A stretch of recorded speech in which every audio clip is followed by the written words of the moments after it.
Good morning students.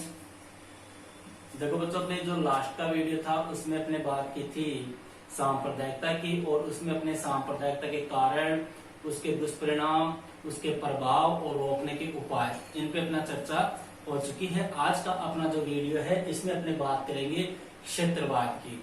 जो नया chapter है वो है अपने क्षेत्रवाद एवं भाषावाद। अपने बात करेंगे सबसे पहले किसकी? क्षेत्रवाद की। देखो क्षेत्रवाद क्या होता है। क्षेत्रवाद का देखो सीधा सा अपने समझे तो ये देख लो, अपने जैसे मान लो ये अपने राजस्थान है, ठीक है, ये राजस्थान है और यहाँ पर आ गया अपने सीकर जिला या सीकर क्षेत्र। अब क्या होता है, जब सीकर क्षेत्र के लोग जो है वो अपने राज्य हित और राष्ट्र हित को ध्यान में न रखते हुए किसको ज्यादा महत्व देते हैं? अपने ही क्षेत्र को ज्यादा महत्व देते हैं ना, तो ऐसी प्रक्रिया क्या कहलाएगी? क्षेत्रवाद कहलाएगी। तो देखो सीधा सा मतलब हो गया अपने क्षेत्रवाद का क्या अर्थ है कि किसी क्षेत्र विशेष को या किसी क्षेत्र विशेष से राज्य या देश से अधिक महत्व देना या अधिक प्रेम करना। देखो क्षेत्रवाद क्या होता है, किसी क्षेत्र को, किसी कस्बे को अपने देश के मुकाबले, अपने राज्य के मुकाबले क्या देना? अधिक महत्व देना, वही क्या है? क्षेत्रवाद है। दूसरे शब्दों में अपने कह दे कि देश हित या राष्ट्र हित की अपेक्षा किसी क्षेत्र विशेष को या राज्य के प्रति या किसी प्रांत के प्रति अत्यधिक लगाव की जो भावना होती है वही क्या कहलाती है? क्षेत्रवाद कहलाती है। मतलब जैसे देखो अपने निवासी तो भारत के हैं, लेकिन भारत में निवास करते हैं मान लो अपने सिर्फ अपने ही क्षेत्र की, अपने ही से मान लो अपने राजस्थान के निवासी है, तो अपने राजस्थान की बात करें, अपने इंडिया को से कोई लेना देना नहीं है। अपने ये चाहते हैं कि जो सारा विकास हो, जो सारी योजनाएं हो, जो सारे कार्यक्रम हो, उनका फायदा जो है वो किसको मिले? राजस्थान को ही मिले। मतलब सब कुछ अपने ही क्षेत्र को मिले, अपने ही क्षेत्र से अपने को लगाव हो, अपने ही क्षेत्र से प्रेम हो, देश हित से या देश से मतलब अपने को कोई लेन देन नहीं हो, ऐसी भावना क्या कहलाती है? क्षेत्रवाद कहलाती है।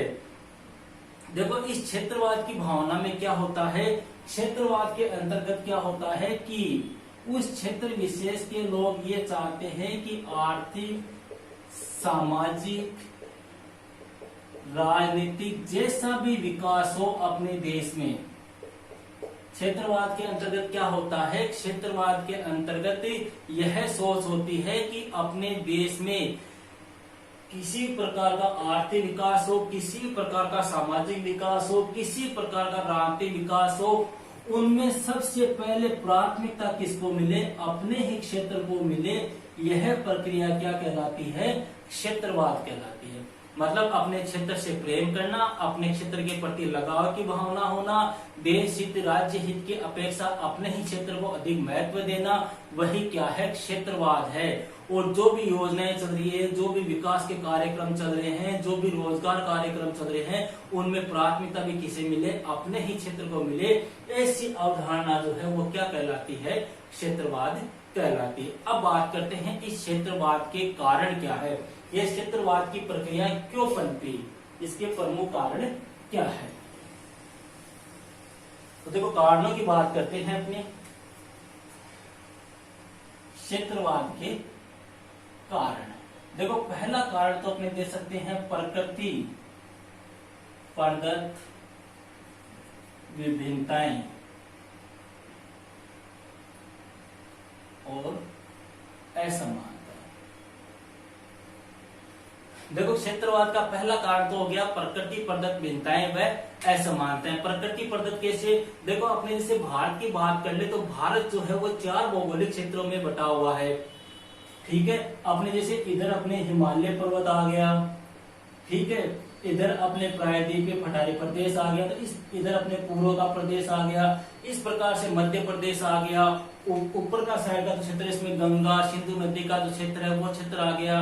तो कहने का मतलब हो गया कि अपने भारत जो है वो 4 भौगोलिक क्षेत्रों में बटा हुआ है, और इन भौगोलिक क्षेत्रों में से कुछ क्षेत्र तो जो है वो कैसे है? संपन्न क्षेत्र है, मतलब वहां पे रोजगार की भी अधिक संभावनाएं है, कृषि की भी अधिक संभावनाएं है। और कुछ ऐसे क्षेत्र है जो क्या है, एक प्रकार से काफी कमजोर क्षेत्र है, पहाड़ी क्षेत्र है, जहाँ पे रोजगार की संभावनाएं भी कम है, जहाँ पे विकास कार्यक्रम भी जो है वो कम चलाए जा रहे हैं। एक प्रकार से मतलब प्रकृति ने ही अपने बीच में क्या करती है, विभिन्नता करती है, एक प्रकार से असमानता व्याप्त करती है। कुछ क्षेत्र जो है वो संपन्न है, कुछ क्षेत्र जो है वो कैसे है, पिछड़े हुए हैं। तो जो पिछड़े हुए क्षेत्र है उन क्षेत्रों में अपने प्रति एक प्रकार से कह दे कि एक फर्तकता की भावना का जन्म होने लग जाता है। वो ये समझते हैं कि अपने तो इस देश से ही क्या है, फर्तक है, अपने अलग है। और यही फर्तकता की भावना, यही प्रकृति के द्वारा प्रदान की गई विभिन्नता, यही प्रकृति द्वारा दी गई असमानता जो है वो किसको जन्म देती है, क्षेत्रवाद को जन्म देती है। दूसरा कारण अपने लिख सकते हैं, संसाधनों का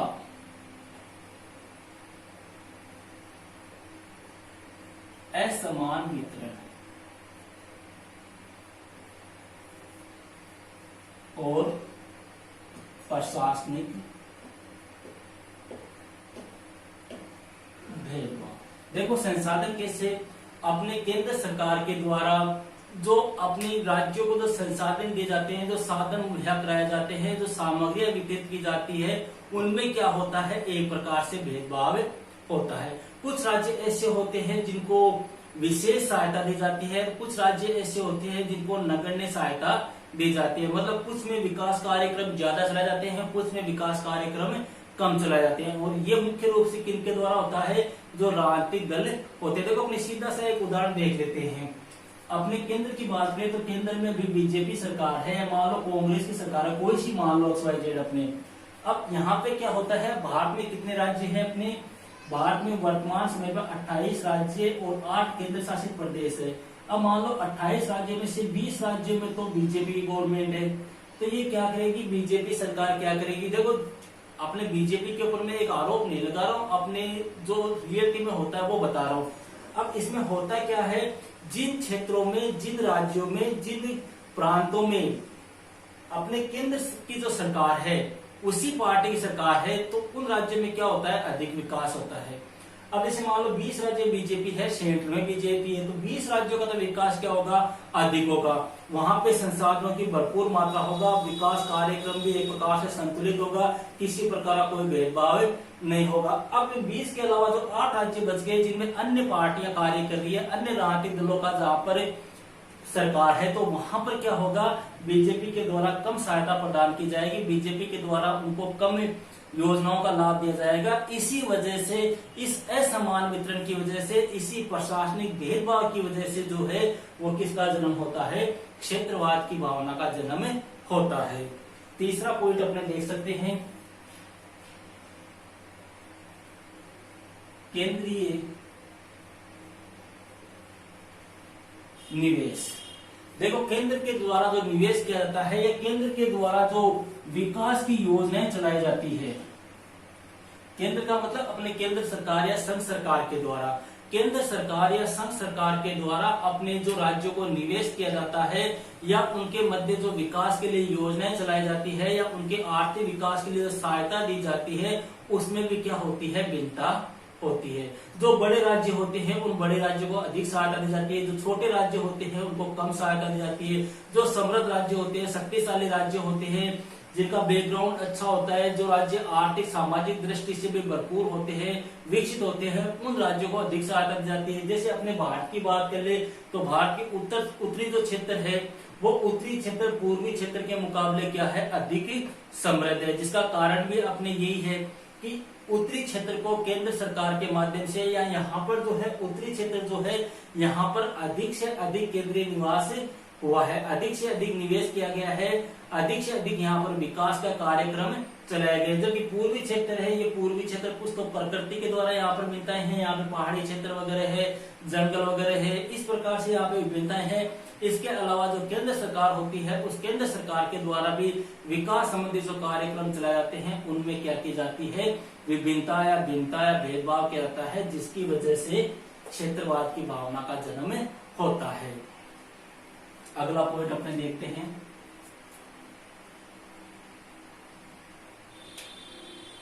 सांस्कृतिक विभिन्नता।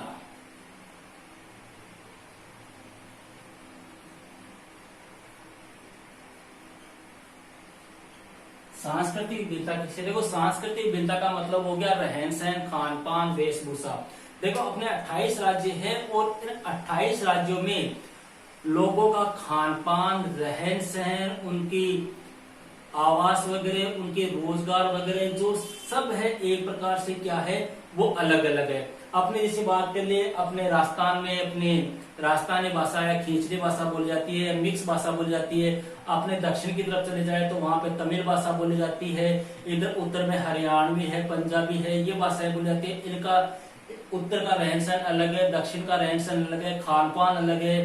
तो ये जो सांस्कृतिक विभिन्नताएं होती है, इन सांस्कृतिक विभिन्नताओं की वजह से, इन सांस्कृतिक विविधताओं की वजह से जो क्षेत्र जो कमजोर होते हैं, जो पिछड़े क्षेत्र होते हैं, उन पिछड़े क्षेत्रों में एक प्रकार से कौन सी भावना का जन्म हो जाता है, क्षेत्रवाद की भावना जन्म हो जाता है। वो अपने को क्या मान लेते हैं, पिछड़े हुए मान लेते हैं और वो अपने को देश से, अपने किसी राज्य से क्या मान लेते हैं, पृथक मान लेते हैं और यही किसको जन्म देता है, क्षेत्रवाद को। अगला अपने आ रहा है भाषाई विविधता। भाषाई विविधता, देखो अपने जब देश का संविधान बना था, संविधान बनने के समय अपने 14 भाषाएं थी और वर्तमान में संविधान में कितनी भाषाएं हैं, 22 भाषाओं को मान्यता दी गई है। अपने भारत में हर क्षेत्र में अलग अलग भाषाएं बोली जाती है। अपने जैसे भारत की बात करें तो उत्तर में अलग भाषा बोली जाती है, दक्षिण में अलग भाषाएं हैं, पूर्व में अलग है, पश्चिम में अलग है।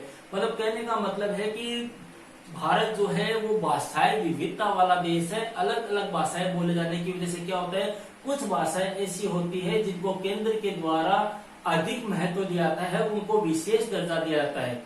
विशेष दर्जा का मतलब ये नहीं कि संविधान में उनको विशेष दर्जा दिया गया है, संविधान में नहीं है, लेकिन उनको बोलचाल में अपने अधिक काम में लेते हैं, अधिक प्रयोग में लेते हैं। और कुछ ऐसी भाषाएं हैं जिनको अपने जानते भी नहीं है, जिनको अपने बोलने का तरीका भी अपने को नहीं पता कि ये भाषा कैसे बोली जा रही है या अगला क्या बोल रहा है। तो अपने पूर्वोत्तर क्षेत्र की बात करें तो पूर्वोत्तर क्षेत्र की जो भाषाएं है वो अपने समझ में नहीं आती। या अपने दक्षिण के क्षेत्र की बात कर ले तो दक्षिण का क्षेत्र जो है वहां की भाषाएं अपने समझ में नहीं आती। तो ये जो भाषाई विविधता है, इस भाषाई विविधता की वजह से भी अपने किसका जन्म होता है, क्षेत्रवाद का जन्म होता है।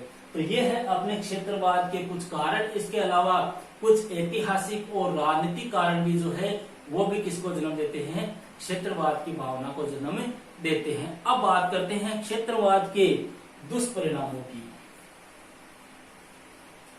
कि क्षेत्रवाद के दुष्परिणाम क्या होते हैं। देखो यहाँ पे मेन क्वेश्चन है क्षेत्रवाद की परिभाषा और क्षेत्रवाद की समस्या को दूर करने के उपाय। ये मेन 2 क्वेश्चन है, यहाँ पे इतना ध्यान रखना है अपने को। क्षेत्रवाद के जो कारण है, इन कारणों की तो अपने बुक में भी एक प्रकार से पॉइंट पॉइंट दी हुई है, इनकी डिटेल नहीं दी है। अपने यहाँ पे तो डिटेल से बात कर लिए, हालांकि अपने इनसे संबंधित कोई बड़ा क्वेश्चन नहीं पूछते। अपने ये पूछ सकते हैं कि क्षेत्रवाद के कोई 2 कारण बताओ, ओनली पॉइंट अपने को पूछ सकते हैं। तो अपने 6-7 पॉइंट की बात कर लिए, इनमें कोई दिक्कत नहीं है। अब बात करते हैं क्षेत्रवाद के दुष्परिणाम। यहां से क्वेश्चन पूछ सकते हैं कि क्षेत्रवाद के क्या दुष्परिणाम होते हैं, क्षेत्रवाद से होने वाली हानियां बताइए, या पूछ सकते हैं कि क्षेत्रवाद को रोकने के उपाय बताइए। तो देखो क्षेत्रवाद की भावना होगी, अपने क्षेत्र विशेष से प्रेम होगा, अपने क्षेत्र विशेष से लगाव होगा। तो इसका मतलब किसको खतरा हो जाएगा, देश की एकता व अखंडता को क्या होगा, उससे खतरा होगा। तो पहला पॉइंट तो अपने क्या हो गया, देश की एकता व अखंडता को चुनौती। देखो क्षेत्रवाद की भावना से देश की एकता, अपने कहते हैं ना एकता में अनेकता, हिंद की विशेषता। तो देखो अपने भारत में विभिन्न धर्मों के, विभिन्न संप्रदायों के, विभिन्न भाषाओं को मानने वाले लोग रहते हैं। अगर यही क्षेत्रवाद की भावना जो है वो धीरे धीरे फैलती गई तो इससे देश की एकता व अखंडता जो है वो बरकरार नहीं रहेगी। ये एकता व अखंडता क्या हो जाएगी, टूट जाएगी। तो पहला परिणाम तो क्या हो जाएगा, देश की एकता व अखंडता को चुनौती होगी, अर्थात ये एकता कायम नहीं रहेगी। दूसरा अपने परिणाम दे सकते हैं, इस क्षेत्रवाद की भावना से क्या होगा, नए राज्यों की मांग उठेगी। नए राज्य की मांग, देखो नए राज्य की मांग कैसे उठेगी, जिन क्षेत्रों का मान लो विकास नहीं हुआ है, जिन क्षेत्रों को मान लो प्रकृति के द्वारा उनमें असमानताएं व्याप्त है, या जिन क्षेत्रों में केंद्रीय निवेश कम हुआ है या सरकार के द्वारा वहां विकास कम किया गया है, तो वो क्षेत्र क्या करेंगे, अब एक नए राज्य की मांग का निर्माण करेंगे। या जो बड़े क्षेत्र है, कुछ अपने अपने भारत में कुछ ऐसे भी राज्य है जो क्या है, बड़े हैं, और मतलब उनका क्षेत्रफल जो है वो काफी ज्यादा है, तो वहां पे क्या होता है, एक प्रकार से संपूर्ण क्षेत्र में संतुलित विकास नहीं हो पाता। बड़ा क्षेत्र होने से संतुलित विकास नहीं हो पाता, वहां पे प्रशासन के द्वारा भी भेदभाव किया जाता है। तो ऐसी कंडीशन में क्या होता है, वहां पर नए राज्यों की मांग उठती है। जैसे अपने बात कर ले छत्तीसगढ़, झारखंड, उत्तराखंड, ये जो राज्य है ना, ये बड़े राज्यों से टूटकर बने, अपने यूपी बिहार इनसे ही अलग होकर इन राज्यों का निर्माण हुआ है। क्योंकि यूपी एक काफी बड़ा राज्य था, अपने बिहार वो भी काफी बड़ा है क्षेत्रफल की दृष्टि से। तो यहाँ पर क्या होता है कि संसाधनों का असमान वितरण होता है, प्रशासनिक भेदभाव किया जाता है, संतुलित विकास नहीं हो पाता। तो इस वजह से क्या होता है कि ये जो क्षेत्र बड़े क्षेत्र होते हैं, बड़े राज्य होते हैं, इन बड़े राज्यों के टुकड़े हो जाते हैं और इनसे ही नए राज्य की मांग होती है। जैसे अपने तेलंगाना मान लो, हालांकि वो भाषा ही आधार में बना है, लेकिन फिर भी आंध्र प्रदेश मान लो, अपने देखो जब देश का संविधान बना था, संविधान के समय अपने भारत में राज्य की संख्या कितनी थी, 14 राज्य थे अपने। लेकिन वर्तमान में अगर बात करें तो कितने राज्य हैं, 28 राज्य है, और केंद्र शासित प्रदेश कितने हैं, 8 है। देखो यहाँ पे एक चीज आगना, अपने पहले 7 थे, अब आपके मन में यह आ रहा होगा कि सर एक तो जम्मू कश्मीर बन गया, एक लद्दाख बन गया, तो 9 होने चाहिए कायदे से। लेकिन यहाँ पे हुआ क्या है, पहले एक केंद्र शासित प्रदेश था दमन व दीप और दादरा व नागर हवेली, इन दोनों को क्या कर दिया गया है, एक कर दिया गया है। तो पहले 7 थे, दमन और दीप अलग थे, दादरा व नागर हवेली एक थे, इन दोनों को क्या कर दिया, एक कर दिया। इसकी वजह से कितने हो गए, 6, और धारा 370 हटने के बाद में 2 ये बन गए, तो 6 और 2 कितने हो गए, 8। और पहले राज्य कितने थे अपने, 29 थे, जम्मू हट गया तो कितने हो गए, 28 राज्य हो गए। तो ध्यान रखना, अपने भारत में 28 राज्य और 8 केंद्र शासित प्रदेश है, और यहाँ पर कुछ राज्य ऐसे हैं जो काफी बड़े हैं, और उन्हीं बड़े राज्य से क्षेत्रवाद की भावना के कारण नए राज्यों की मांग उठती है, और वही मांग जो है वो नए राज्यों का निर्माण भी करती है, जिसके उदाहरण है अपने छत्तीसगढ़, झारखंड और उत्तराखंड। तीसरा अपने बात करते हैं क्षेत्रीय राजनीतिक दलों का प्राबल्य।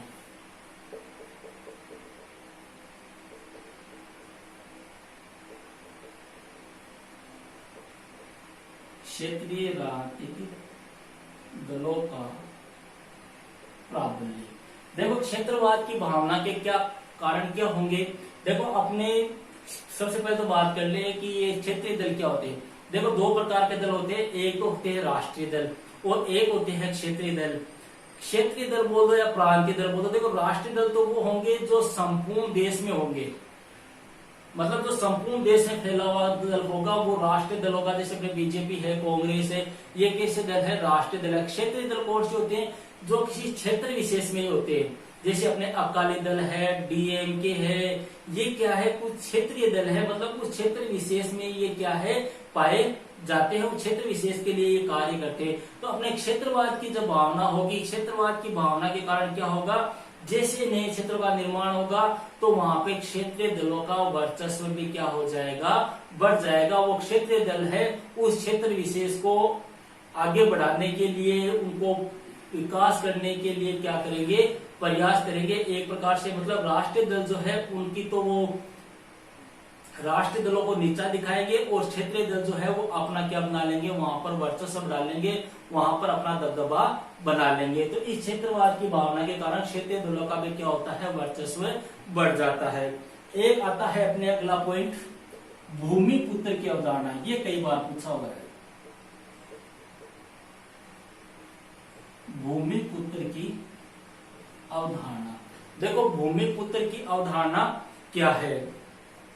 देखो पहला क्वेश्चन ये आता है कि भूमिपुत्र की अवधारणा किससे संबंधित है, तो किससे संबंधित है, क्षेत्रवाद से। अब देखो भूमिपुत्र की अवधारणा है क्या, यही क्षेत्रवाद वाली बात ये है अपने कि भूमिपुत्र में क्या होता है, किसी क्षेत्र विशेष के जो लोग होते हैं वो अपने क्षेत्र विशेष को अधिक प्राथमिकता देने के लिए क्या करते हैं, कार्य करते हैं। मतलब अपने ही क्षेत्र विशेष को अधिक महत्व दिया जाए, अपने ही क्षेत्र विशेष को अधिक निवास के साधन दिए जाए, अधिक रोजगार के साधन दिए जाए, अपने ही क्षेत्र विशेष का अधिक क्या किया जाए, आर्थिक विकास किया जाए, इसके ऊपर बल देते हैं। वह अवधारणा क्या होती है, भूमिपुत्र की अवधारणा होती है। इस अवधारणा में देखो राष्ट्रीय एकता, अखंडता, संघवाद, इनको साइड में कर दिया जाता है और इनको साइड में करके अपने क्षेत्र की जो प्राथमिकता है उसको ज्यादा महत्व दिया जाता है। अपने क्षेत्र से ही अधिक लगाव और प्रेम की भावना रखी जाती है। इसे क्या कहते हैं, अपने भूमिपुत्र की अवधारणा। देखो इसके ताजा अगर उदाहरणों की बात करें, अपने भूमिपुत्र के अपने उदाहरण देखें तो अपने असम और महाराष्ट्र ये राज्य जो है, इन राज्यों में अपने कह सकते हैं कि भूमिपुत्र की अवधारणा जो है वो ज्यादा पाई जाती है। इन राज्यों का यही मकसद होता है कि अपना अधिक से अधिक, अपने क्षेत्र का अधिक से अधिक क्या हो सके, विकास हो सके, अपने यहाँ पर अधिक से अधिक निवास के, अधिक से अधिक रोजगार के, अधिक से अधिक विकास के क्या हो, कार्यक्रम चलाए जाए। यही क्या है, अपने भूमिपुत्र की अवधारणा। मतलब अपने ही भूमि का अधिक से अधिक क्या होना, विकास होना, अपने ही भूमि के विकास के हितों को क्या देना, प्राथमिकता देना।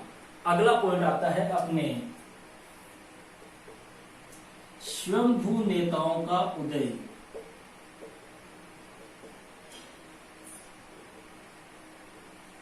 देखो स्वयंभू नेताएं कौन से होते हैं, सीधी सी बात है, क्षेत्रवाद का जन्म होगा, कोई नया क्षेत्र बनेगा या अब अलग होने की भावना होगी तो उससे क्या होगा कि कुछ नेता लोग पनपेंगे, स्वार्थी नेता वगैरह का जन्म होगा। जो स्वार्थी नेता होंगे वो अपने स्वार्थ की पूर्ति करने के लिए क्या करेंगे, उस क्षेत्र विशेष के लोगों को केंद्र के प्रति, अपने उस राज्य के प्रति, उस देश के प्रति एक प्रकार से फटकता का बीज बोलने का कार्य करेंगे। कहने का मतलब हो गया कि ये नेता वगैरह जो है वो अपने स्वार्थ को पूरा करने के लिए, अपने उद्देश्यों को पूरा करने के लिए, अपने लक्ष्य को पूरा करने के लिए उस क्षेत्र विशेष के लोगों को उकसाने का कार्य करेंगे, जिससे अपने देश की एकता, अखंडता जो है इसमें क्या पड़ जाएगी, दरार पड़ जाएगी। तो कहने का मतलब है कि क्षेत्रवाद के कारण क्या होता है, स्वयंभू नेताओं का उदय होता है जो अपने स्वार्थों की पूर्ति के लिए क्या करते हैं,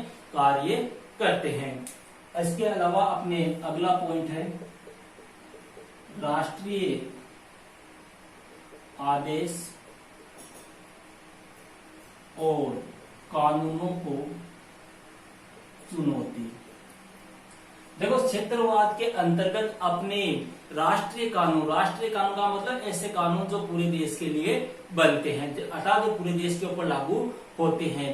तो क्षेत्रवाद की भावना होने के कारण क्या होगा कि जो राष्ट्रीय कानून है, जो राष्ट्र के द्वारा, देश के द्वारा जो आदेश जारी किए जा रहे हैं, जो आदेश लागू किए जा रहे हैं, उन आदेशों की, उन कानूनों की उस क्षेत्र विशेष के लोगों के द्वारा क्या की जाएगी, अनदेखी की जाएगी, उनको मानने से इनकार किया जाएगा, उनकी अवहेलना की जाएगी, जिससे देश में एक प्रकार से अराजकता का माहौल कायम होगा।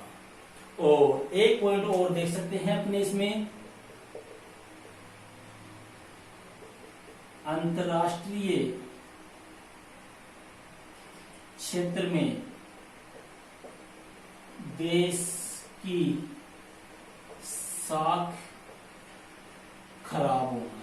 देखो अंतर्राष्ट्रीय क्षेत्र में या अंतर्राष्ट्रीय राजनीति में, अंतर्राष्ट्रीय मंच पर अगर क्षेत्रवाद की भावना जिस किसी देश में पाई जाएगी तो अंतर्राष्ट्रीय राजनीति में उस देश की साख है, उस देश की जो इज्जत है, उस देश की जो इमेज है, उसके ऊपर भी क्या लग जाएगा, एक प्रकार से धब्बा लग जाएगा, उस देश की इमेज क्या हो जाएगी, खराब हो जाएगी। तो ये थे अपने क्षेत्रवाद के कुछ दुष्परिणाम। अब बात करते हैं अपने क्षेत्रवाद को रोकने के उपाय या क्षेत्रवाद की समस्या को दूर करने के उपाय।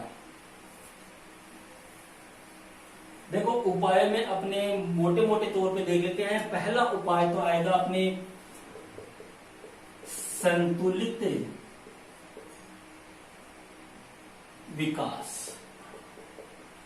देखो संतुलित विकास कैसे, अगर क्षेत्रवाद को रोकना है तो देश का यह दायित्व है कि संतुलित विकास की नीति का क्या किया जाए, निर्माण किया जाए। संतुलित और समदेशी राष्ट्रीय नीति का निर्माण हो, संपूर्ण देश का, संपूर्ण देश में रहने वाले लोगों का, संपूर्ण राज्यों का, संपूर्ण क्षेत्र का कैसा विकास हो, समान विकास हो, सभी को समान प्राथमिकता दी जाए, किसी प्रकार का भेदभाव नहीं किया जाए। अगर संतुलित राष्ट्रीय विकास नीति का निर्माण होगा तो जो क्षेत्र विशेष के लोग हैं उनमें विश्वास की भावना कायम होगी और धीरे धीरे ये क्षेत्रवाद की प्रवृत्ति क्या हो जाएगी, समाप्त हो जाएगी। अरे कहने का मतलब है, अगर सरकार के द्वारा, ये मान लो अपने केंद्र सरकार है, इसके द्वारा ये अपने राज्य है, सभी राज्यों के साथ में समान व्यवहार किया जाएगा, सभी राज्यों को समान महत्व दिया जाएगा, सभी को समान प्राथमिकता दी जाएगी, सभी का समान विकास किया जाएगा,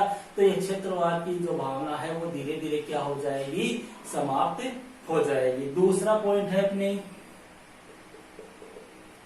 आधारभूत ढांचागत विकास।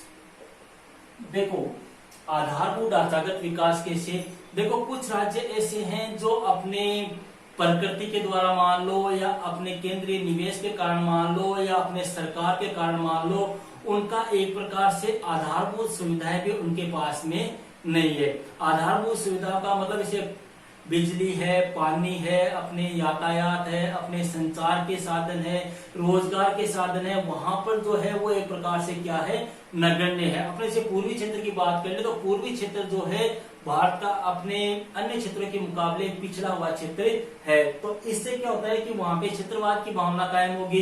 तो अपने क्षेत्रवाद की समस्या को दूर करने के लिए क्या करना चाहिए, राज्यों में स्थायी आधारभूत ढांचागत विकास करना चाहिए, जिसके अंतर्गत बिजली, यातायात, परिवहन, संचार, इन साधनों का क्या करना चाहिए, विकास करना चाहिए, इनको लागू करना चाहिए, इनको मतलब अधिक से अधिक इनकी पूर्ति की जानी चाहिए, जिससे क्षेत्रवाद की समस्या क्या हो जाएगी, दूर हो जाएगी। इसके अलावा कुछ विकास के कार्यक्रम जो है वो लागू करके भी अपने क्या किया जा सकता है, क्षेत्रवाद की समस्या को दूर किया जा सकता है। विकास कार्यक्रम लागू करके, विकास कार्यक्रम कहाँ पर, देखो जो क्षेत्र पहले से समृद्ध है, विकसित है, उन क्षेत्रों के नहीं, जो क्षेत्र मान लो पिछड़े हुए हैं, जो गरीब है, जो मतलब वहां पे रोजगार के साधन नहीं है, वहां पर आधारभूत सुविधाएं नहीं है, उन क्षेत्रों में विकास के कार्यक्रम चलाए जाए। विकास के कार्यक्रमों में देखो अपने जैसे मान लो सूखा संभाव्य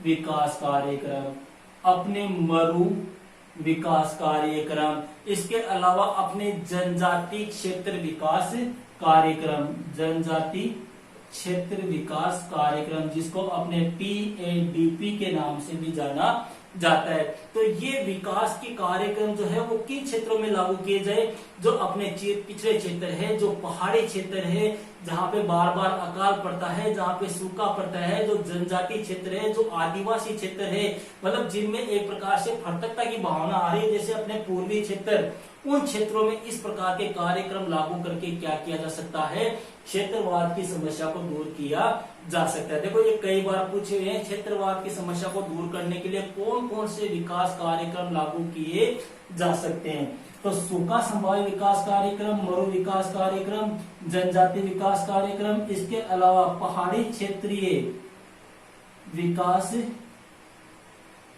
कार्यक्रम, पहाड़ी क्षेत्रीय विकास कार्यक्रम जिसको अपने AADP के नाम से भी जाना जाता है। तो इन ऐसे विकास कार्यक्रमों को प्रारंभ करके भी अपने क्षेत्रवाद की समस्या को दूर किया जा सकता है। इसके अलावा छोटे राज्यों का गठन करके, देखो क्षेत्रवाद की समस्या को दूर करने के लिए क्या किया जाए, जो राज्य जो होते हैं, जो बड़े राज्य होते हैं, इन बड़े राज्यों का गठन न करके राज्य कैसे हो, छोटे छोटे हो, क्षेत्रफल की दृष्टि से छोटे छोटे राज्य होने चाहिए। ताकि प्रशासनिक की दृष्टि से इनको अधिक से अधिक क्या हो सके, फायदा हो सके, और जो भी कार्यक्रम सरकार के द्वारा चलाए जाए वो कार्यक्रम भी क्या हो, एक प्रकार से सफलतापूर्वक किए जा सके। मतलब बड़ा राज्य होगा तो बड़े राज्य में किसी भी विकास की योजना का, किसी भी कार्यक्रम का सभी लोगों को समान रूप से फायदा नहीं मिलेगा। अगर राज्य छोटे होंगे, प्रशासनिक दृष्टि से राज्यों का निर्माण छोटा छोटा होगा, तो सरकार के द्वारा जो भी विकास कार्यक्रम, जो भी योजनाएं, जो भी अपने चलाई जा रही है, उनका सभी लोगों को एक प्रकार से सफलतापूर्वक उनको क्या होगा, फायदा होगा, उनको उनकी योजनाओं का लाभ मिलेगा, जिससे क्षेत्रवाद की समस्या क्या हो जाएगी, दूर हो जाएगी। इसके अलावा अपने अगला पॉइंट देख सकते हैं, एकीकरण की भावना दर्शाना।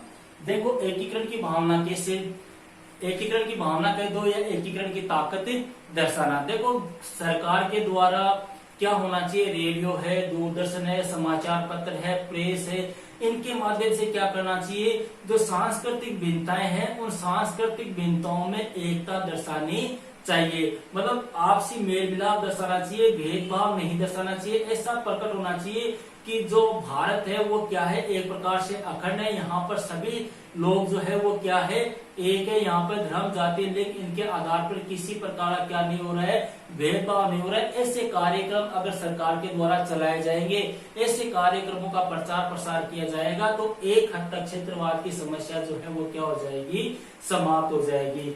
इसके अलावा अपने एक पॉइंट और दे सकते हैं कि भाषाई विविधता का सम्मान। भाषाई विविधता का सम्मान कैसे, देखो अपने अभी बात की थी कि भारत जो है, इस भारत में विभिन्न धर्मों के लोग भी रहते हैं और विभिन्न धर्मों के लोगों की अलग अलग संस्कृति है और उनकी अलग अलग क्या है, भाषाएं हैं।